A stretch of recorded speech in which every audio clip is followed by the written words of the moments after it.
Imagine um homem simples, um pastor de ovelhas e cultivador de figueiras, vivendo em uma vila pequena e tranquila.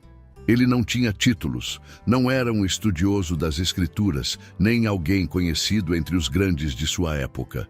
Mas, de repente, esse homem comum é chamado por Deus para uma missão extraordinária: enfrentar reis e líderes religiosos, denunciar injustiças e anunciar um juízo divino que ninguém queria ouvir. Esse é Amós, um profeta que veio do anonimato de Tecoa para se tornar uma das vozes mais poderosas e desafiadoras da história bíblica. Inscreva-se no canal para mais histórias bíblicas emocionantes e ative o sino de notificações para não perder nenhum vídeo. Amós nasceu em Tecoa, uma vila sossegada no coração de Judá. O cenário ao redor era de campos vastos, colinas douradas sob o sol escaldante e figueiras que balançavam preguiçosamente com o vento. Era uma terra de pastores, acostumada ao ritmo simples da vida no campo.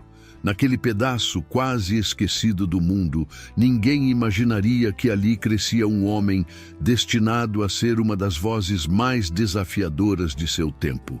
Desde cedo, Amós viveu uma rotina que parecia imutável. Ele cuidava das ovelhas de sua família, guiando os rebanhos pelas encostas, sempre atento aos perigos.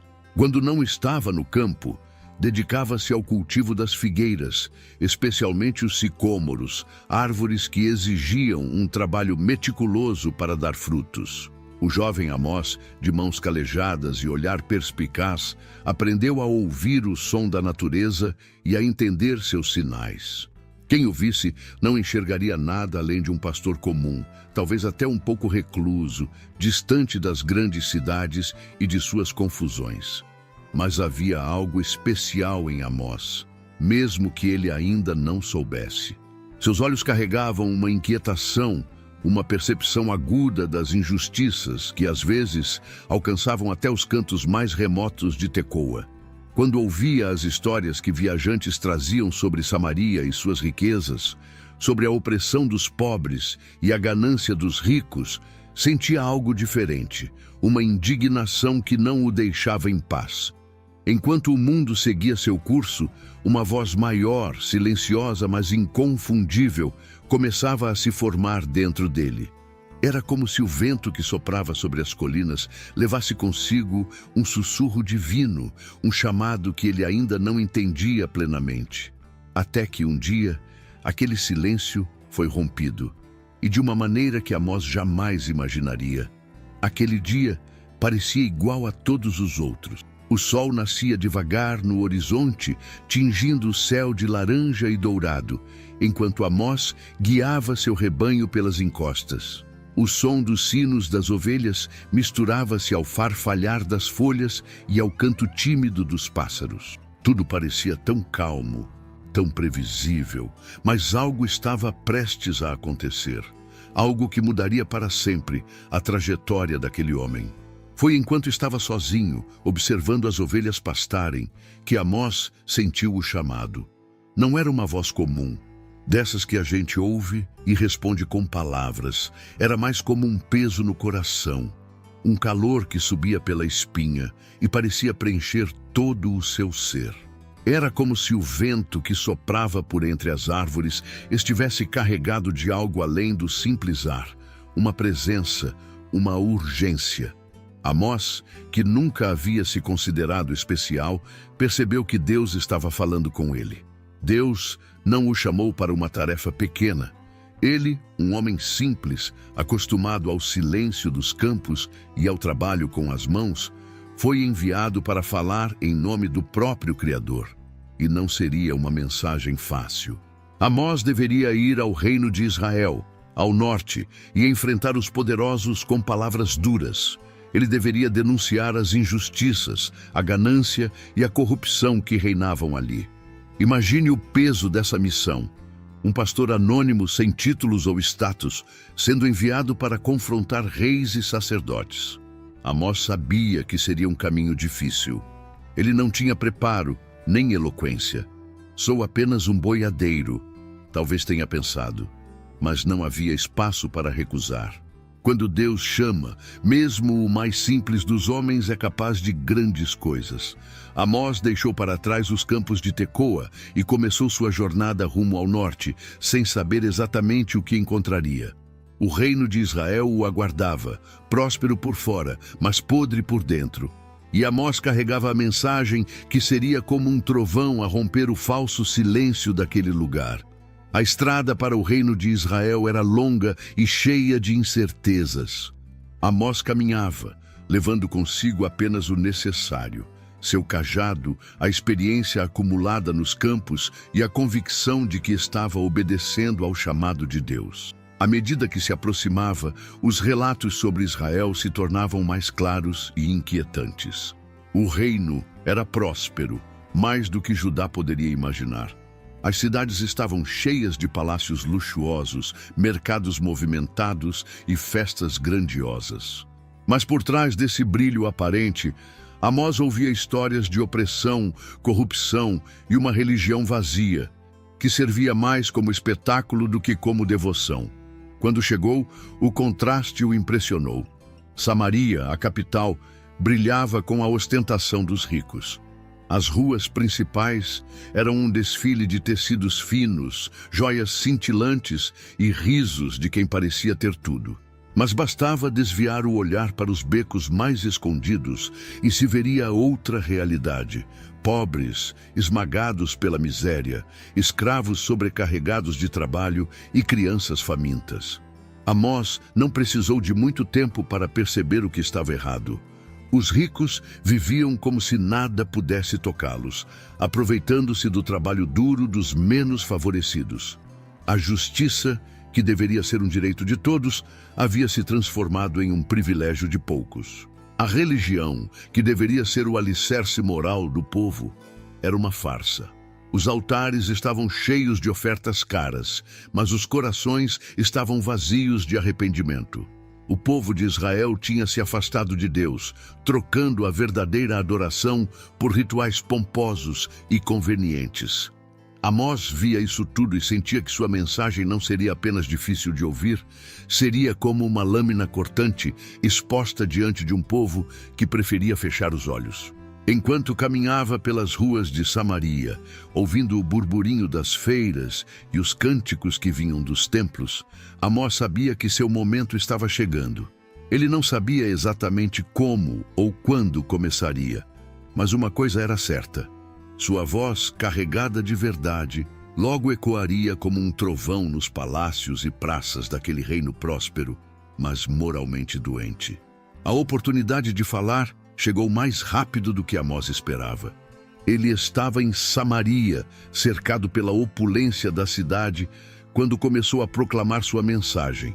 Não havia cerimônias, nem preparativos elaborados. Amós simplesmente ergueu a voz e foi como se o próprio céu rugisse. Ele começou com palavras que ninguém podia ignorar. O Senhor rugirá de Sião e de Jerusalém fará ouvir a sua voz. Era como um trovão cortando o ar. Quem passava parou para ouvir, mais por curiosidade do que por reverência. Afinal, quem era aquele homem vestido como um pastor, ousando falar com tanta autoridade? As palavras de Amós eram diretas, sem rodeios. Ele falou sobre as nações vizinhas, condenando suas injustiças e crueldades.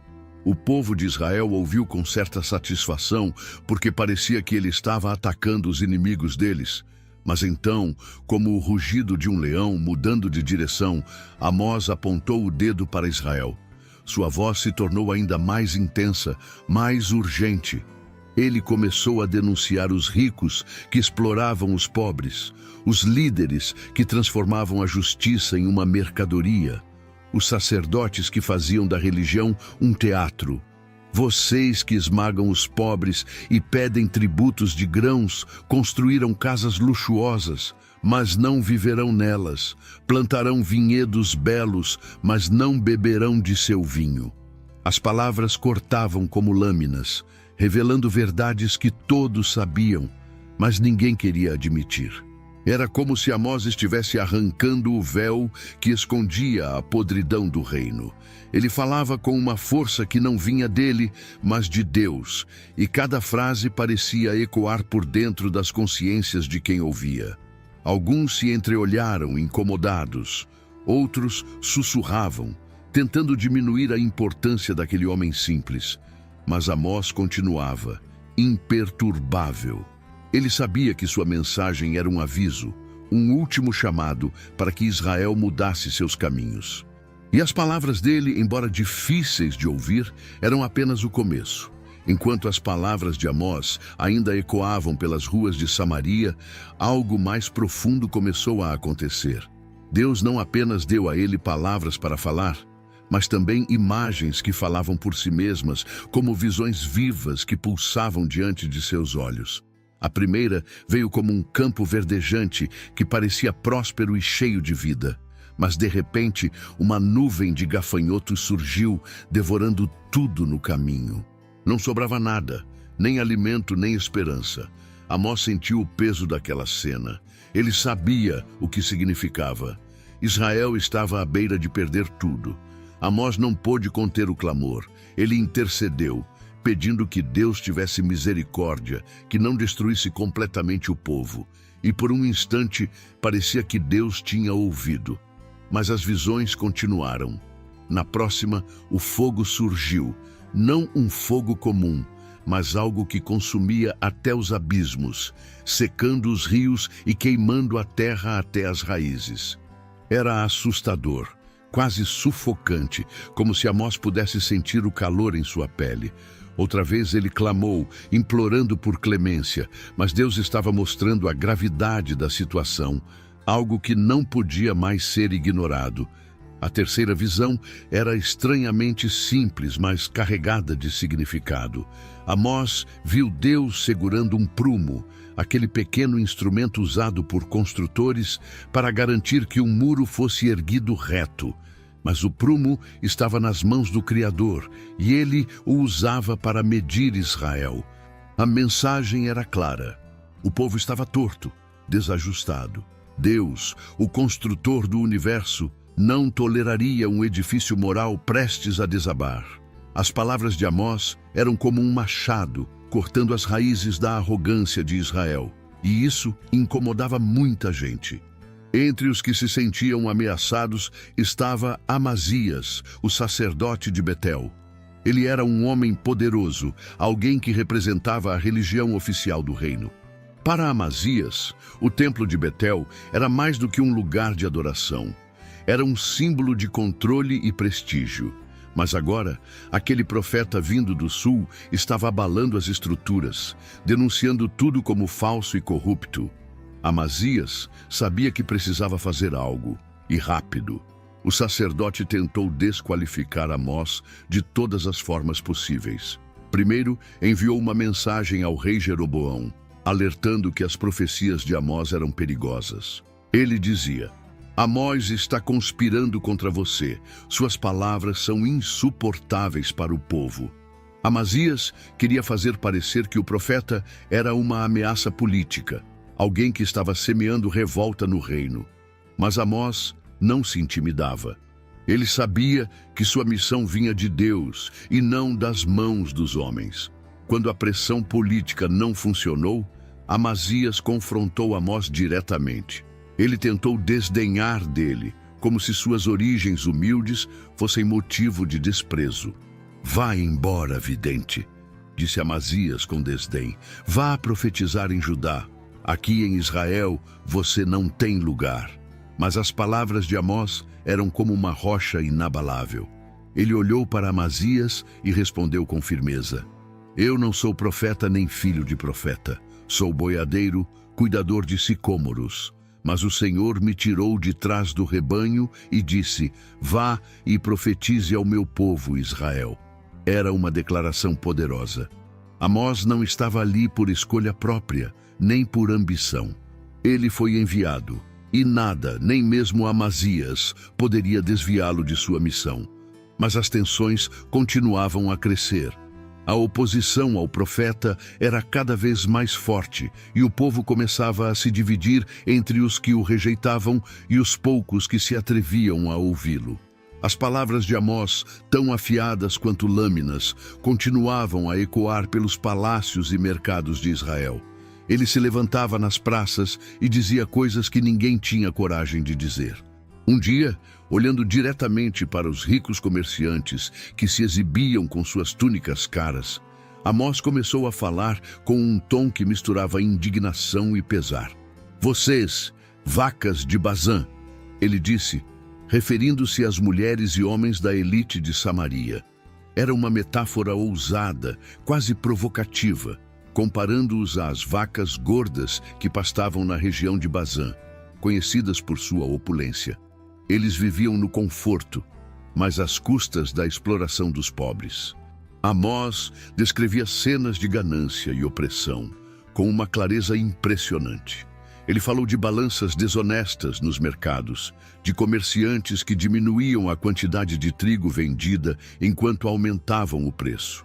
Disse que até o lixo do trigo, que deveria ser jogado fora, era vendido para os mais pobres como se fosse alimento. E não parava por aí. Com uma voz firme, ele apontava o dedo para os líderes religiosos que faziam grandes cerimônias nos altares de Betel e Gilgal, mas cujos corações estavam distantes de Deus. "Eu odeio, desprezo suas festas religiosas", proclamou Amós, e o choque era palpável. Ele dizia que os sacrifícios e canções que enchiam o templo eram inúteis, porque não vinham de um coração justo. Em vez disso, ele clamava: "Corra o juízo como um rio e a justiça como um ribeiro perene." Era uma imagem poderosa, uma metáfora que comparava a verdadeira vontade de Deus a um rio caudaloso, que purifica e renova. O silêncio das multidões, às vezes, era interrompido por murmúrios desconfortáveis ou por risadas nervosas. A mensagem de Amós estava ficando insuportável para os poderosos, mas ele sabia que precisava continuar.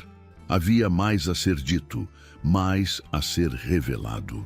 Amós continuava a falar, mesmo diante da resistência.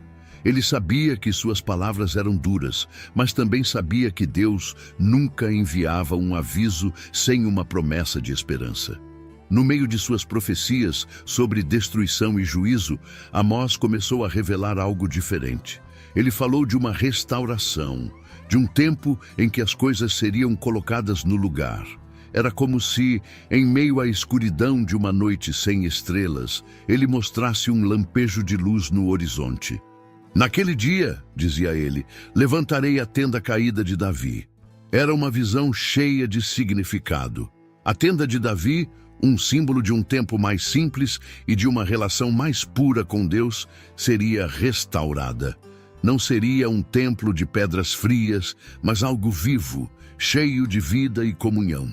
As palavras de Amós pintavam imagens que tocavam o coração, mesmo dos mais endurecidos. Ele falava de vinhedos cheios de frutos, de campos férteis, onde os grãos seriam tão abundantes que os ceifeiros mal conseguiriam acompanhar. Os dias de fome e escassez seriam substituídos por um tempo de celebração e fartura. Mas não era só isso. Amós também falou de um povo reunido. Aqueles que tinham sido dispersos, que haviam perdido suas raízes, seriam trazidos de volta. Eles reconstruiriam as cidades destruídas, plantariam jardins e viveriam em paz. Era uma promessa que parecia impossível para muitos. Afinal, a realidade diante deles era de desigualdade, opressão e iminente juízo. No entanto, as palavras de Amós eram como uma semente plantada em terra dura, esperando o momento certo para germinar. Mesmo enquanto Amós trazia essa visão de esperança, ele sabia que a resistência continuava a crescer. As pessoas estavam inquietas, os poderosos mais irritados. E enquanto ele falava sobre um futuro distante e restaurado, a realidade imediata era de perigo e incerteza. Sua missão estava chegando a um ponto crítico, e o silêncio que se aproximava parecia ainda mais assustador que suas palavras. Depois de tudo que foi dito, depois de todas as visões compartilhadas e as verdades proclamadas, Amós começou a se afastar do centro das atenções. Sua missão parecia estar chegando a um fim, mas não porque ele havia desistido ou perdido sua força. Era como se, de alguma forma, ele soubesse que já havia dito tudo o que precisava dizer. As palavras que um dia rugiram como um leão, agora davam lugar a um silêncio que carregava um peso maior do que qualquer discurso. O povo que o ouviu ficou dividido. Alguns ainda discutiam as suas palavras, tentando entender o que significavam aquelas promessas e advertências. Outros, especialmente os poderosos, preferiram fingir que nada daquilo importava. Quem é ele, afinal? Diziam uns aos outros, tentando desmerecer o profeta que voltava aos caminhos de Judá. Mas a verdade é que o impacto de Amós já estava gravado. Suas palavras continuavam a ecoar, como ondas que não podiam ser contidas. A ausência de detalhes sobre os últimos dias de Amós só aumenta o mistério.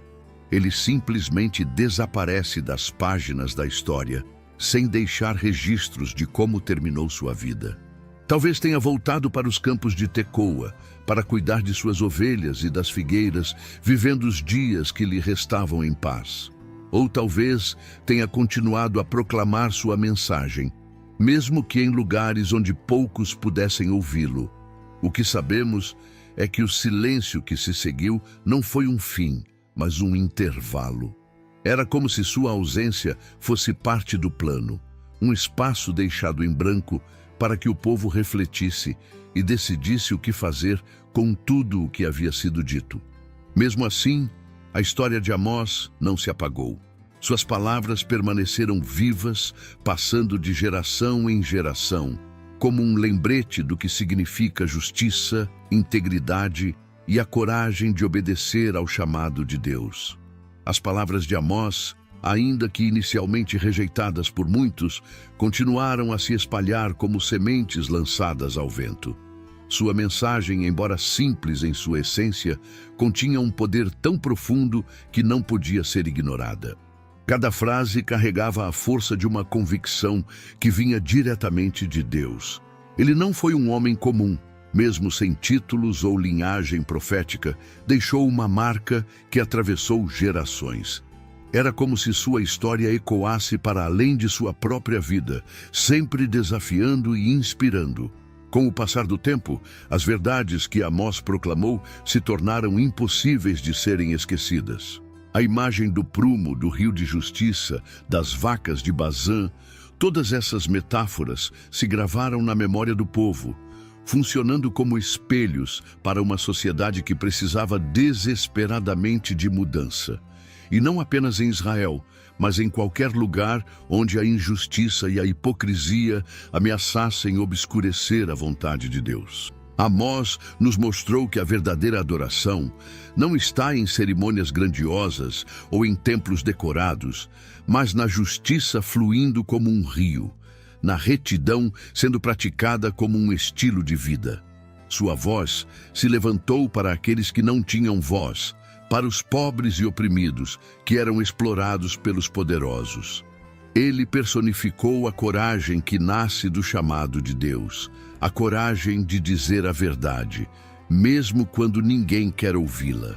Até hoje, o legado de Amós vive, não apenas em suas palavras, mas em cada ato de justiça, em cada gesto de bondade que reflete o coração de Deus. Sua história é um lembrete de que a transformação começa em lugares inesperados, muitas vezes com pessoas comuns. E enquanto refletimos sobre sua vida, nos perguntamos: o que estamos fazendo para que o rio de justiça continue fluindo? Talvez, como Amós, estejamos sendo chamados a algo maior, algo que exige coragem e fé para que seja cumprido.